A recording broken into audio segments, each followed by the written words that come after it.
il y a eu des frappes américaines ce week-end. Le chancelier allemand les valide, je ne sais plus quel terme. Il n'y a aucune raison de critiquer les frappes américaines, a-t-il dit. Est-ce que vous êtes raccord avec lui ? Le président de la République l'a dit tout à l'heure. C'est un fait, il n'y a pas de légalité à ces frappes. La France refuse absolument, et depuis longtemps, que l'Iran puisse accéder à l'arme nucléaire.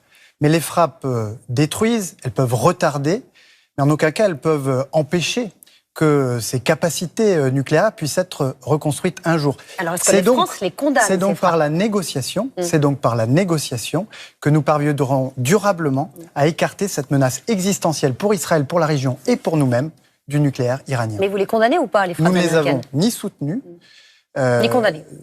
Nous n'avons pas participé à ces frappes. Nous n'étions pas informés au préalable.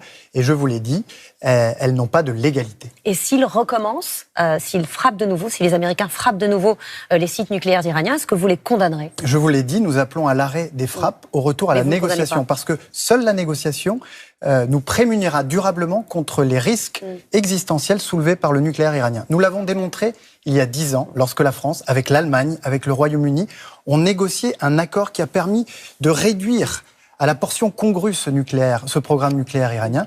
C'est la même chose, c'est le même esprit qui nous anime aujourd'hui. Mais c'est fini, on ne respecte plus le droit international. C'est terminé et on ne condamne pas quand les Américains ne le font pas. Je crois que le droit international reste absolument valide et je crois et suis convaincu que la seule manière de sortir de cette crise, de nous prémunir contre la menace, de protéger nos intérêts dans la région ainsi que nos partenaires, eh bien, c'est de retourner à la négociation comme nous l'avons fait il y a 10 ans avec des résultats qui étaient à la hauteur de nos attentes. Vous dialoguez avec les Iraniens ?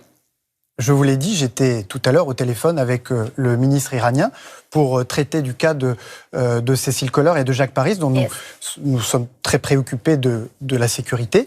Mais j'étais à Genève vendredi dernier, face à lui, avec à mes côtés le ministre allemand et le ministre britannique, justement pour faire avancer une voie de sortie par la négociation et par la diplomatie à cette crise. Et est-ce que vous dialoguez avec les Américains ? Est-ce que Emmanuel Macron a eu au téléphone Donald Trump depuis les accusations lancées par le président américain, qui étaient un peu violentes vis-à-vis de la France ? Bien sûr, et moi-même, je m'entretiens très régulièrement avec mon homologue américain, comme avec mon homologue israélien, puisque sur ce sujet du nucléaire iranien, la France est considérée comme un interlocuteur constant, compétent, disposant d'une expertise très particulière et donc susceptible de contribuer de manière décisive à la résolution de cette crise.